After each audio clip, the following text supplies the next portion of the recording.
During a high school class project, my teacher told me it's unrealistic being a CEO. It's been my dream to be a CEO since I was 10. So I told her, it is realistic. Follow me on my journey to learn what it takes to become a CEO.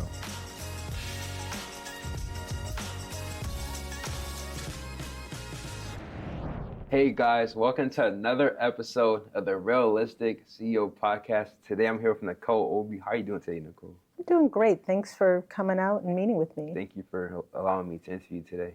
So for the first question I want to ask you is, can you tell us a little bit about what you guys do here at your business? Sure. So the Black Economic Council of Mass, or BECMA, we are a nonprofit organization. Our mission is to build Black wealth across the Commonwealth. We are a member-based organization. We're statewide. We do advocacy at the municipal, state, and federal levels. We do programs and we do events all around helping Black entrepreneurs and the community build. Can you tell us a little bit about your journey to how you got to where you are today? Yeah, I've had a very eclectic journey to being the CEO of this particular organization. I'm a Jamaican, so my mom's Jamaican, and I grew up here in Massachusetts, went to public school, went on to Hampton University, where I studied business, and then came back and went to grad school here at MIT.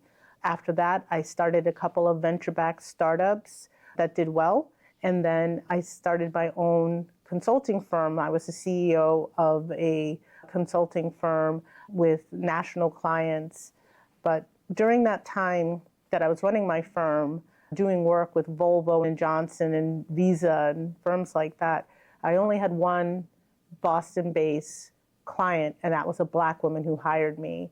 So I went to work, I got on a plane, and left the town that I love and I live in to work. And so that always stuck in my craw. It said, if it's difficult for me, it must be difficult for so many other people. And so that was always in the back of my mind. Ultimately, I ended up doing about 12 years at Fidelity Investments after doing a startup there. And I was looking for what's next. And just by a bit of serendipity, I met one of the founders of BECMA, and she invited me to learn more about the organization. I started consulting to the group, and then about a year and a half later, I became the CEO of BECMA. So with the goal and the mission of BECMA is to help improve small Black businesses, how were you able to fund those adventures? Sure. So a lot of BECMA's funding does come from grants, whether it's corporate grants or foundation grants. And so that is the lion's share of how we raise money. I feel that the work that we do in supporting these businesses and working with allies to make sure that we have a more inclusive economy adds value. And so because of that, we don't just look for philanthropy. We actually also do contract work because we can in the work that we're delivering. We're also looking to diversify our revenue in other ways as well, and to be less dependent upon philanthropy. So when you're looking and finding somebody to fund your business, what is your model or what is your plan to make sure that they see that the value that you bring to them? Sure. A big part of why we focus our work on building wealth, and there's lots of different ways to think about wealth. Health is wealth. There's also obviously financial stability is part of being wealthy, but there are so many other aspects. We focus primarily on Black-owned businesses, especially trying to help either existing employer firms or those that have the potential to become employer firms. Because as a small organization, we feel like we can have the greatest impact by helping a small group of businesses that we know that ultimately Black-owned employer firms are 10 times wealthier than their peers. That's people with jobs or sole proprietors who don't have employees. And we feel like we can really move the needle to create wealth for those types of entrepreneurs, and that will have an effect on the broader community. Black business owners hire Black and brown workers. They contribute to the community. They do so much more. And so that's a key focus area for us at BECMA. What has been your favorite accomplishment so far working here at BECMA? Sure. Since I've had the privilege of leading BECMA since January of 2022, we have directly supported over 800 businesses, Black-owned businesses across the Commonwealth. That support really runs the gamut from things like grants or digital solutions, hiring lawyers and other professional services providers, but it also includes helping to have our businesses get great contracts to help them to grow their businesses and to move forward and being more profitable. So we're really excited about that work. We also do quite a bit of advocacy work and help to bring in laws that will affect an even broader set of people. So whether it's the most recent, the housing bond bill that just passed, the climate bill, the economic development bond bill, that's also work that I'm really proud of.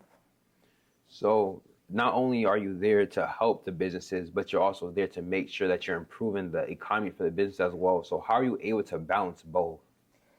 It's a struggle. I have a phenomenal team. The BECMA team, we focus on the functions of policy and advocacy, but we also have a team that's solely focused on executing our programs that we operate in order to support our businesses. We really try to get an understanding of where our businesses are and give them the best support that we can. Our members are also include governmental entities as well as corporate allies.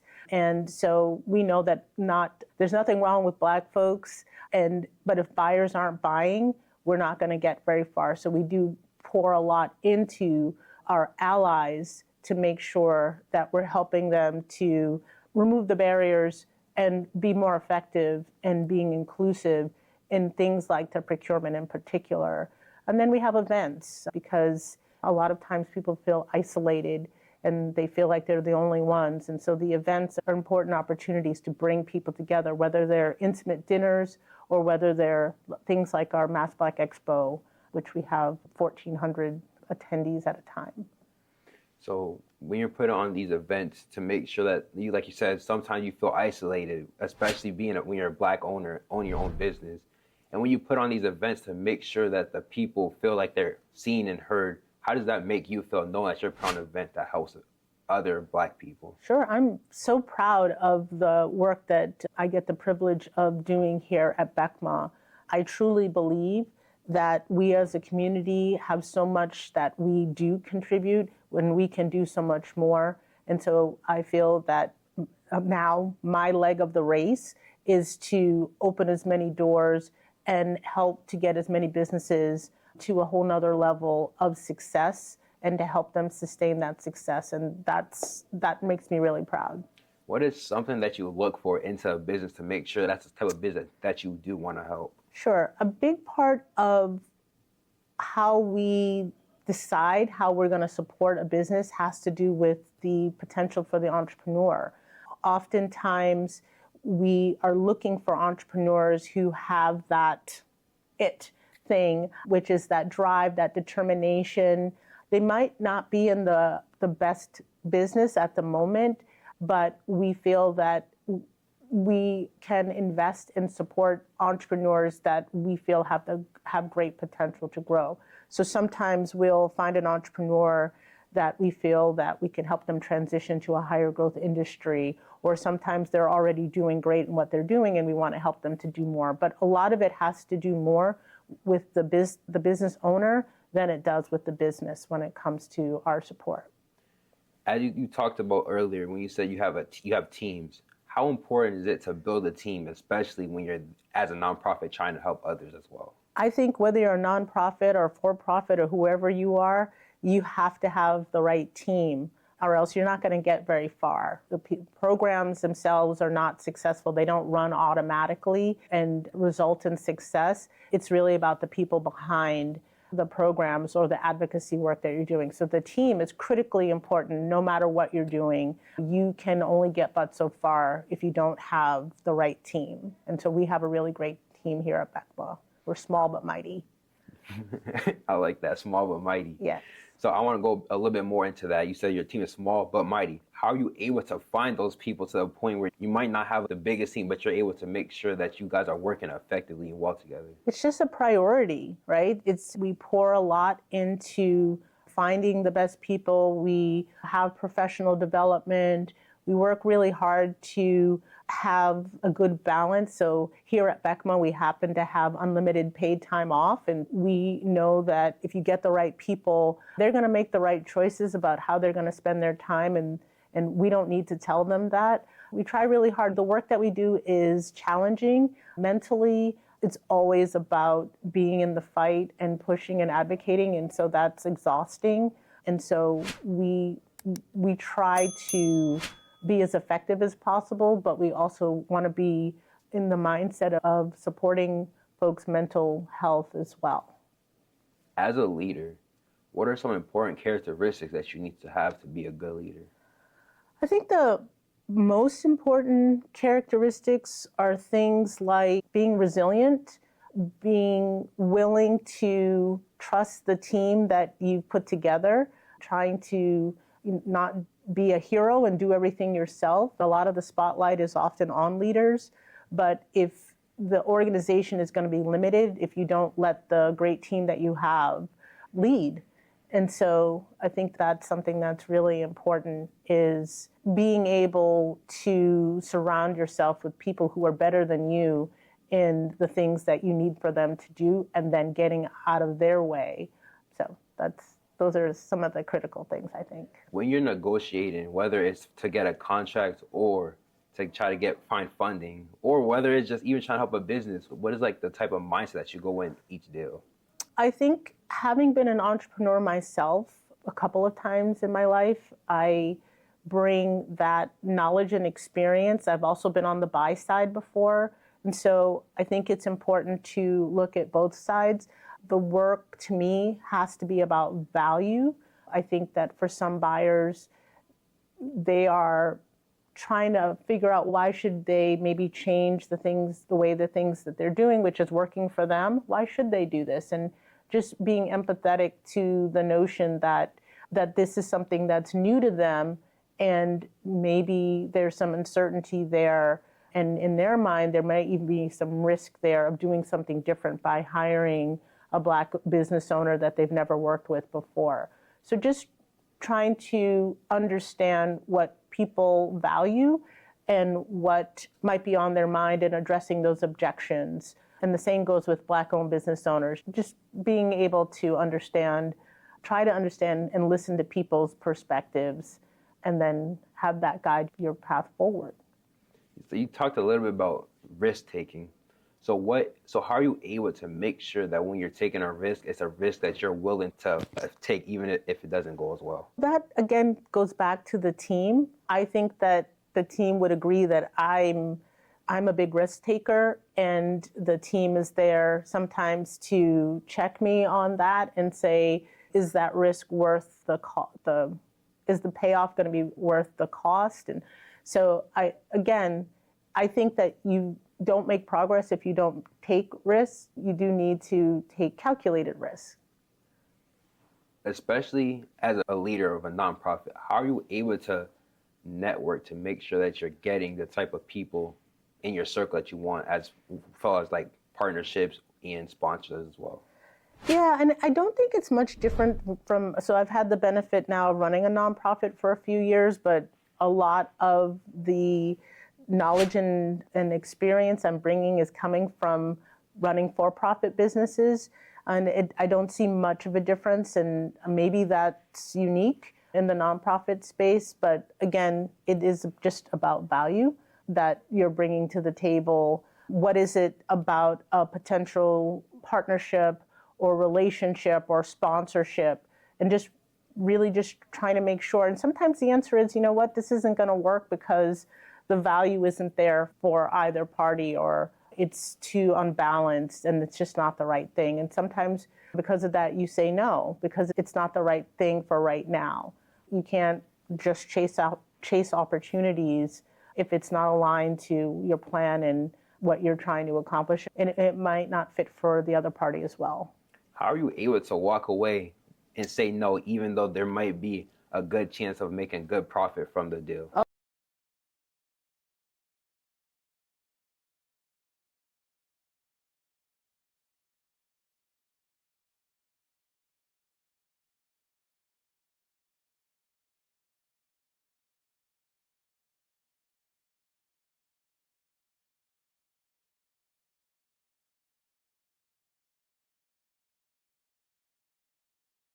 very similar things. We say no here at BECMA to philanthropic dollars and to partnering opportunities. It's something that all business leaders need to know why they're going to say no and then say no. And I think it's a big mistake that people make, that they don't say no. This might be a great opportunity, but it's not your time, because it isn't. And being able to say, thanks so much for this opportunity. Let's continue the relationship, but I'm going to say no. In my book, I Am a CEO, Realistic CEO, Tony, he talks about the LBW, the long, lonely, born work. So Yes. Can you tell us about the long, lonely, born work that you had to do to get to where you are today? Sure. Being a startup entrepreneur, and that is still the work that I feel like I'm doing with BECMA, even though these businesses that are our members are not my startup. Even if they've been around for a while, I think that what we're trying to help them to do is new, and there's a lot of those elements. And yeah, our core program here at BECMA is called our BOSS program, which is Back Office Support Services. And there's just probably nothing more boring than that. But what that really is focused on is making sure that all of our businesses are efficient, compliant, effective.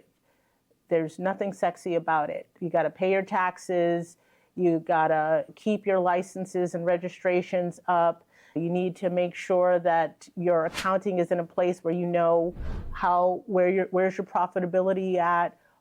All of that is long and boring and absolutely necessary for your business to not just survive, but to thrive and grow. You talked about how before you came to BECMA, you started off as an entrepreneur yourself. Yes. So what you learned in the experience that you had with being an entrepreneur before helping other entrepreneurs, what is some advice that you would give to startup entrepreneurs? My advice really is to, again, surround yourself with people. You may have a great idea, but you need people to help push you and hold you accountable. And so whether it's your team, whether you create a kitchen cabinet of folks that you are consulting with and who give you advice and you trust them, whether it's mentors, you have to surround yourself with people. You're not doing your work in a vacuum. You're part of a broader ecosystem. There's always challenges, there's always opportunities. And one person alone can't, I believe, just succeed for long without having support and pushing and prodding and accountability. So that is my advice, is to make sure you surround yourself with different types of people that are going to help your business and help you. What is some advice that you would give to yourself when you first graduated high school based on your knowledge that you know now? My advice to my younger self would be, you can always get a job. And so I think that if you really feel passionate, if you feel like you've invested in yourself, you have a plan, many of the things that you call out in your book, I think you should go for it. You should give it a try. You have to be serious about it, and you have to do all the things that you feel like you need to do. But if you feel like you've checked all those boxes, you should give it a try. You can always get a job. That's quick, simple, straight to the point. I like that. Yeah. So based on everything that you learned from starting your own business to now helping others, what is like the biggest misconception that entrepreneurs as a whole have in common? I've found that a lot of Black business owners feel like they need to do it on their own. They're just gutting it out. They're working really hard, and they're not networking enough. They're not talking even to competitors and potential partners enough. And they're trying to grow their businesses through working really hard. And the really hard part is inherent in having your own business, but it's not really effective way to grow. And so I would say that Black business owners in particular need to do more networking. Don't be afraid to talk to other people about what you're doing. Even if they do the same thing that you're doing, maybe you can partner together. Sometimes you might be competing against each other, and that is okay, because that is the reality. but you probably aren't learning and growing as much as you could be or you should be if you're not making the time and treating this as an investment in getting to know other people all the time. How, for somebody that might be stuck in that mindset of, I got to work really hard, but they're afraid to network and ask questions, even though because they might see somebody as a competition, how are they able to get out of that mindset? You got to get over it.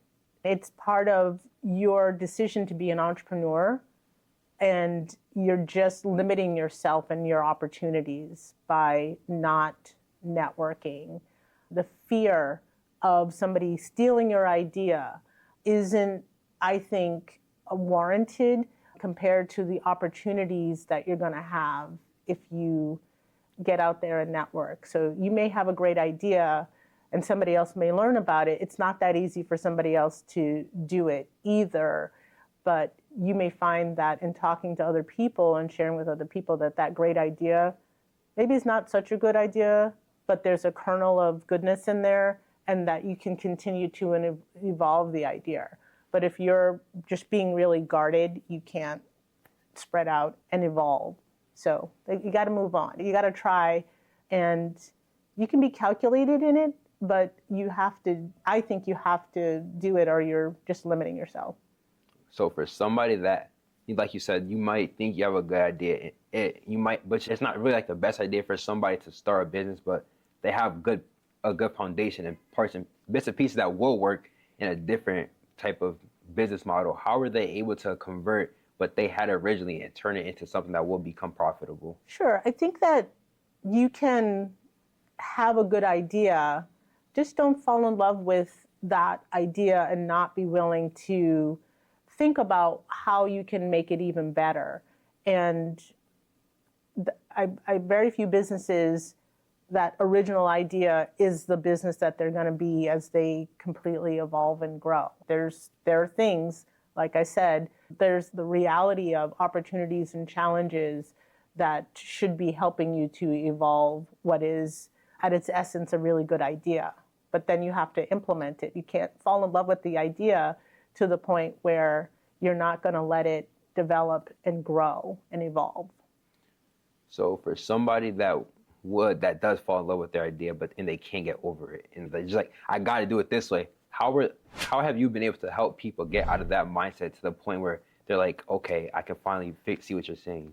I accept that some people are not going to get over it, and so I have so many things that I'm trying to help those that want to grow their businesses that I probably just move on, and that's also part of doing business. Not every business is going to succeed. Not every business is going to grow and evolve, and that's okay. I can't invest in trying to change people's minds. My role here is to present opportunities, and people can take them or not take them. Those that want to take them, we're going to do everything that we can to support them. So far, of every business that you've helped, has there been like a favorite experience that you've had? No, there've been so many. Some of the businesses that we support, they're already doing great things, and we're just helping them to do more. Some of the businesses, they really are just starting from an idea, and they bring something to fruition, and then there's always the struggle. Like, none of this is linear. You make progress, and then you have some setbacks, and I enjoy the journey. That's what I dig about this work that we're doing, and everybody's business is different, and every entrepreneur is different, and so that's exciting to me. I'm not allowed to have favorites, and I'm certainly not going to say it. But it is exciting work. Every single day that here at BECMA is different, so I enjoy that. So from all your experiences, when you, like you said, you first started, you've been in this field for a while now, so you understand it. When you're able to turn it into, how are you able to help people turn their passions into their careers as well?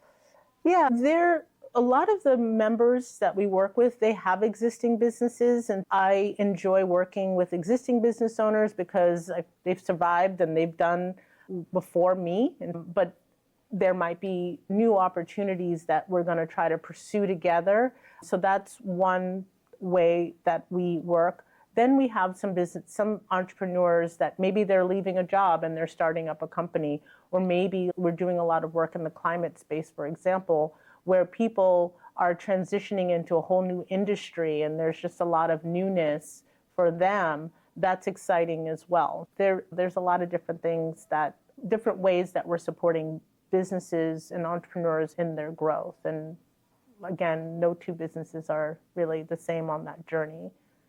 I just have a couple more questions Sure. for you. So when you're looking, like you said before, you're looking for people, like businesses that have the mind of entrepreneurs that have the mindset that you know that they can't chase it. So when you see that person in their mindset, how are you able to help them and improve that mindset?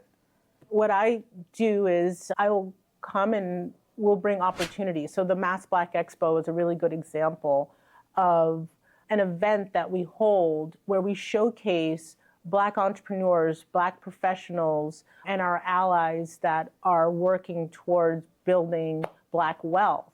And that is a way of showing business owners there are a bunch of opportunities out there. Some people come out of that experience and they've networked and they've met a bunch of new people and they're going to follow up. Some of them get an idea and they're going to follow. Our job is to bring opportunities to people, and if they need help taking it to the next level, we'll do what we can to support that. Sometimes they come to us and say, hey, I want to work with this buyer, or I'd like to see some progress being made in the cannabis industry or whatever it is, and we'll try to support that. So it's definitely not BECMA just pushing things on people, but it's really a two-way street, and that's why it's important to be part of a member-based organization where there's always that push and pull, and the entrepreneurs have to have the initiative to show up and ask questions and make requests and follow through, and it's just all part of a process. So just one last question for you. Yes. What's one fun fact about yourself that nobody really knows? I used to be a really good golfer. So I hope to get back to this. Just job is a little all-consuming, but that is a passion of mine that I would like to do again one day. What has been like your best game, out of 9 pars? What has been your best? I'm still a high handicap golfer, but I do enjoy it. My husband and I got married on a golf course resort, Pinehurst, and my favorite course is number 6. And the best score I've ever gotten is still pretty high. It's like 91. Thank you for coming on today. I appreciate it. Thank you. Thanks for having me. Thank you. So before we end, I want to thank you guys for the support that you guys have shown throughout these months. I really do appreciate it. So ways that you guys can help support even more is by going on to realisticceo.com, where you can buy the book on the store on the website. You can also buy the merch. The shirt that I wear in every episode is on the website as well, so you guys can rock the same shirt as me. And lastly, what you guys can do to help is sponsor. And when you guys sponsor, it allows me to get into schools, programs, everywhere, and help kids pursue their passion and their dreams by getting this book into schools. And when I go in and speak to the kids, the smiles on their face after I'm done is just like best feeling ever. If you guys know how it feels, words can't even explain how it feels when I'm done speaking. And you can see the light just spark in their heads after I'm done speaking. So thank you guys for watching this episode. See you guys in the next one. Peace.